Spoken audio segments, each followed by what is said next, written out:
Paano mo malalaman kung may tutubuin ka sa isang product na nakita mo na gusto mong ibenta sa Amazon? Yun ang ipapakita ko sa inyo sa video na ito. Kaya wag kang aalis ha, tapusin mo to, okay? Hi, si Coach Jonel po ito at sa video na ito, ipapakita ko sa inyo kung paano i-compute ang profitability ng isang product na gusto nyong ibenta sa Amazon. Mag-a-apply po ito mostly sa online arbitrage pero applicable din ito sa wholesale at pwede rin sa private label. So, punta na tayo sa screen ko para maipakita ko sa inyo, okay? So, ito na tayo sa screen ko at makikita nyo na meron tayong tinitignan dito na shorts, okay? And kung napanood nyo yung iba kong mga video, makikita nyo rito na dalawa lang yung seller nito. So, kung hindi nyo alam kung bakit pinakita ko na 2 sellers lang ito, so siguro kailangan yung panoorin yung iba pang mga video sa series na ito. So, tingnan nyo yung mga thumbnail ng ano ko, makikita nyo dyan na merong ito, yung product research series na yan, may number yan. So, maganda kung papanoorin nyo lahat yung mga product research series na videos na yan para mas maintindihan ninyo kung ano yung tinutukoy ko rito. So, back to my screen. Ayan, so as an example lang naman ito, okay? So, 3 to 4 sellers pa rin yung kailangan nyo hanapin. Pero ito lang kasi sa ngayon yung nakita ko na parang pwede kong ipakita sa inyo na may profit, okay? So, this is just an example. Huwag nyo hahanapin tong product na to at huwag nyo siyang bibilin, okay? Huwag nyo siyang bebenta sa Amazon. Example lang po ito, hindi ito perfect na product, okay? Malinaw na yun, ha? Sinabi ko na yun. So, huwag nyo ito bibilin, okay? Okay? So, yan. Dito na tayo. So, syempre, chinek ko yung kapareho niya. So, ayan siya. Ito siya. So, makikita nyo dito na ito yung pale chambray. Okay? So, makikita nyo naman dito na ano siya. Pale chambray. Ayan, makikita nyo. Pale chambray. Tapos, size 12. Okay? Yan yung size niya sa variation. So, size 12 din dito yung pinili ko. Okay? So, ngayon, paano ko mako-compute kung profitable siya? Nakita ko na meron siyang pinagkaiba ng price. Dito, 1950 siya. Tapos dito sa Amazon 45.14 siya. So malaki yung pinagkaiba ng price, mahigit kalahati. So malamang meron tayong tutubuin dito pag binenta natin to sa Amazon. So paano ko malalaman? So ang una nyong gagawin ay maghanap kayo ng Amazon FBA calculator. Ngayon, meron namang calculator yung Amazon na built-in. Ipapakita ko muna sa inyo ngayon kung paano gamitin yung sa Amazon and then saka ko ipapakita yung tool na na calculator, okay?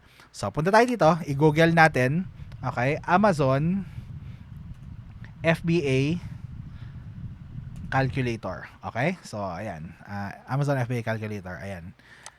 So ayan, unahin muna natin itong Amazon Seller Central na calculator, okay? So i-click natin 'to. Tapos, ayan, continuous guest na lang, okay? So, normally, pag naka-sign in ka na sa Seller Central, dire-diretso na yan. Pero for now, I'll just sign in as a guest, okay? Pareho lang naman yung lalabas dyan. Ngayon dito, makikita nyo na search for product on Amazon. Pwede nyo gamitin yung SKU, title, ISBN, UPC, EAN, or ASIN kanya, di ba? Kung hindi nyo alam kung ano yung ASIN, so malamang marami pa kayong mga basics na kailangan munang matutunan bago kayo dito sa video na to. So, panoorin nyo muna tong video na to para malaman nyo kung ano ang ASIN at iba pang mga basic terminologies para lang maintindihan nyo kung ano yung mga dinidiscuss ko dito at makasunod kayo ng maayos, okay? So, kukunin ko yung ASIN ng product na yun ngayon, dito, ayan, naka-highlight na. So, copy. Tapos, ilalagay ko siya dito. Okay, ayan. Tapos, search. Tapos, makikita, ayan yung product, di ba? Makikita niya yan, siya na yan. Tapos, may makikita pa kayong mga information dito na, okay lang, hindi yan mahalaga sa atin sa ngayon, okay? Ang mahalaga sa atin ay ito. Yung Amazon Fulfillment, saka Your Fulfillment. Ngayon, yung Amazon Fulfillment, yan yung kapag FBA ang gagawin mo. Pagka Your Fulfillment, FBM ang gagawin mo. And malamang, ang gusto nyong gawin ay yung FBA. And yun din naman ang focus ko dito sa buong buong pagtuturo ko na to. So, yung FBA lang ang gagamitin ko sa ngayon. Okay? Kung gusto nyo mag-FBM, pareho lang din naman halos. Okay? I-figure out nyo na lang kung paano. Okay? Pero FBA muna tayo mag-focus sa ngayon. Okay? So yan, makikita nyo na merong monthly storage cost per unit. So dyan makikita nyo kung ano yung kinakain na storage fee nitong product na to per month. So kailangan nyo i-note yan, okay? So dito makikita nyo, average inventory units sold 1, tapos estimated monthly units sold 1. So kunyari, kukuha kayo ng 10 units, pwede nyo namang palitan to ng 10, tapos pwede nyo ilagay dito yung estimated monthly units sold. Tapos makikita nyo na parang medyo iba yung makukuha yung result. Pero ako personally, ang ire-recommenda ko is yan muna, 1-1, para lang makita nyo yung individual na nakikitain ng kada isang product. Okay? Tapos dito, okay, units to inbound, 1 din yan. So, hayaan nyo na lang. Yun ang sinasabi ko, hayaan nyo na lang, assume na 1 unit lang para makita nyo yung tunay na profits per unit. Okay? Tapos dito, ayan, iiwan natin yan dyan, ganyan. Tapos dito sa estimated shipping cost, so ang inaano ko rito is at least 25 cents. Okay? Pero kung gusto nyo makasiguro, pwede nyo siyang gawing 50 or 75 cents. Kung $1, malaki na yon. Okay, malaking-malaki na yung $1 na yon. Pero, ako, parang 25 cents lang yung nakasanayan ko. So, yun usually nilalagay ko rito. Pero hindi muna. Okay, kasi may iba akong gagawin. Okay? So, miscellaneous cost of goods sold. Yan, ito yung mahalaga. Okay? So, punta tayo dito, tingnan natin. So, dito, hindi ito yung presyo na ilalagay ko, hindi yung 1950. Okay? Kasi magbabago pa yan eh. Pag chinek out ko yan, pwede pang magkaroon yan ng taxes saka ng additional charges, kunyari shipping fee. So, ang gagawin ko rito is kukuha ako ng ilang items, meaning magche-check out ako ng ilang items na kung merong free shipping yun ang kukunin kong amount. So kunyari kung ang free shipping nila dito ay 35, kunyari minimum is 35. So yun ang kukunin ko, okay? Kung kung wala naman, then mag-check out kayo ng 10 or something just to see the final price, okay? So makikita nyo rito na naglagay na ako ng 6 units, okay? Bakit 6 units? Kasi nakikita ko, you've earned free shipping. Tingnan natin Ayan, 'di ba? Nakita nyo, ayan, pag click ko, free shipping. Kaya 6 units yung nilagay ko. Kasi yung 6 yung minimum na amount ng units para makakuha ako ng free shipping. Kapag binawasan ko kasi siya, okay, yan, bawasan natin. Ayan, you're 150 away from free shipping. And yung shipping nila ay $7 eh. So, sayang din, 'di ba? Parang itutubuin mo rin yung $7 na yan eh. So, might as well get yung enough na amount para makakuha ka ng free shipping. Kung meron lang dun sa store, okay? So, 6 yung ilalagay ko para lang makakuha ko free shipping. Ayan, so nakita mo, 6 na siya. And then, you've earned free shipping. Tapos, i-check out ko pa ito, okay? Check out pa, so hindi pa yan yung sa final price. Tapos, dahil nag-check lang naman ako ng prices, so i-guest ko to. Pero may advantages din kung maggagawa ka ng account tapos magsa-sign out ka. Magsa-sign in ka. Pero gawin natin yan sa ibang video, okay? Nag-check lang naman tayo ng profit dito sa video na to. So, check out as guest muna. Sa ngayon lang ito, okay? Maganda rin yung gumagawa ng account. Tapos, i-fill ko na siya ng aking information. So, dito, makikita nyo na ang gamit ko na address ay Portland, Oregon, okay? So, bakit Portland, Oregon? Kasi, kagaya ng sinabi ko dito naman sa video na ito, okay? May mga state na walang sales tax. Okay? So, papakita ko na rin yan ngayon dito. Okay? So, balik tayo dito sa screen ko. Ayan, makita nyo na Portland, Oregon. Okay? So, dito, makita nyo na walang tax dito, 0. Okay?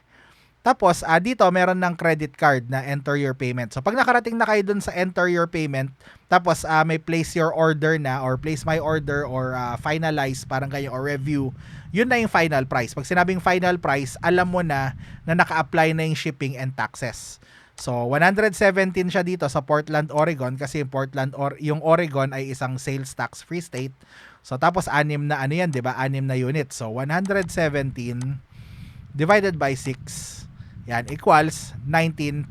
So, kung ano yung presyo dun sa unang screen, dun sa product page mismo. So, yun yung price niya rito. Tapos, maliban dyan sa 1950 na yan, syempre gagamit ka ng prep center, di ba? So, kung napanood mo yung video ko about prep centers, so makikita mo na yung mga prep center ay may iba-ibang charge. Okay, so meron yung nakita doon na parang 90 cents per unit. So, pwede ko yung idagdag dito. Actually, hindi lang pwede, kundi kailangan ko siyang idagdag dito. Kasi additional siya na cost di ba? So, lalagay dito plus 1 or plus 90, okay, plus 0.9. Okay, 0.90 or 0.9. Tapos ngayon, 20.4 na siya. Tapos, meron ding shipping cost mula dun sa prep center papunta sa Amazon. Tapos, meron din silang tinatawag na placement fee. Okay? Na mahirap i-predict hanggat hindi mo ginagawa yung mismong shipment. So, ang ginagawa ko rito is mag-estimate na lang ako. So, since magaan lang ito na bagay, tapos pwede siyang ibalot ng maliit, so I'm sure na hindi malaki yung placement and yung shipping cost nito. So, lalagyan ko na lang siya ng default na 50 cents para i-cover yung placement and yung shipping fee nitong unit na to. Okay, again, estimate ko lang yun. Pwede nyo lakihan kung gusto nyo mas sigurado. Pwede nyo mas liitan. Okay lang yon. Okay, hindi ko masasabing exact dito. Imposibleng masabi yon unless nabenta mo na to dati, na-ship mo na. Tapos doon mo lang malalaman yung eksakto or pag gumawa ka ng shipment. Pero, for now, estimates lang yung magagawa natin. And 50 cents to $1 should be more than enough. Okay? So, nagdagdag na ako ng 90 cents kasi may prep center na 90 cents per unit. Tapos, magdadagdag pa ako ng 50 cents. Okay? So, plus 0.5 pa doon para doon sa shipping and doon sa placement fee. Nating 25 cents yung estimates ko each. So, 20.9 na siya ngayon. Okay? Ayan. So, ngayon, babalik na ako dito. Okay? Tapos, ilalagay ko rito yung 20.90 kasi yun yung total cost ko. Ngayon, may mga magtatanong dyan, merong estimated shipping cost, di ba? Hindi ba pwedeng dito 1950 tapos ilagay ko yung parang miscellaneous dito tapos yung cost of goods dito? Pwede naman. Sorry, mali pala yung pinaglagyan ko ng 20.90 dito sa sa cost of goods sold dapat. So tingnan nyo ha, ngayon 9.26 siya, okay? So pag iwahiwalayin natin, so yung product mismo kanina ay kung di ako nagkakamali 1950, di ba? So balik na rin natin, okay? So gawin natin 1950 dito kasi yun lang yung product. Tapos dito makikita niyo na miscellaneous cost ay 90 cents, yun yung prep cost, di ba, per unit ng isang prep center. Tapos, shipping cost, so inestimate natin na 25 cents placement, 25 cents na na shipping from warehouse ng prep center papunta sa warehouse ng Amazon. So ilalagay ko na lang dito ng 50, pero pwede naman dito. Meron yata ako nakita, wala. Okay. So pagsasamahin ko na siya rito, okay? So 0.5. So yan, makita nyo, net margin is 20.51, 9.26 pa rin yung net profit. Parang hindi matagal, alam nyo yan, para madali, pinag-isa ko na lahat, 20.9 na lang dito sa cost of goods sold. Kasi pareho lang din naman, ayun, nakita nyo, pareho lang, 20.51 net margin, net profit 9.26. So pinagsama-sama ko lang silang lahat dito sa cost of goods sold. Pero iisa lang din yung kalalabasan. So, re-recommend ko na ganito na lang. Sayang kasi oras kung kahit ilang seconds lang kamo yan. Every second counts pagdating sa online arbitrage product research. Okay?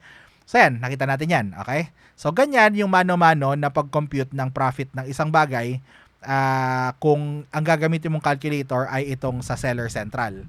Ngayon, merong mas madali.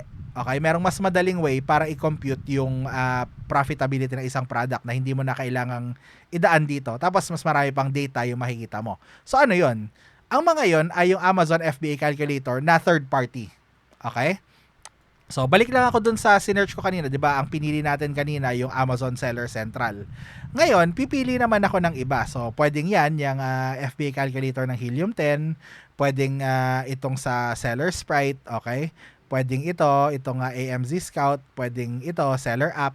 So, kahit alin dyan, okay lang. Okay? And by the way, pag gumamit ka ng iba-ibang calculator, medyo magkakaiba ng konti-konti yung price nila, yung profit nila, okay? Pero wag niyo nang i-stress yun kasi ilang cents lang naman.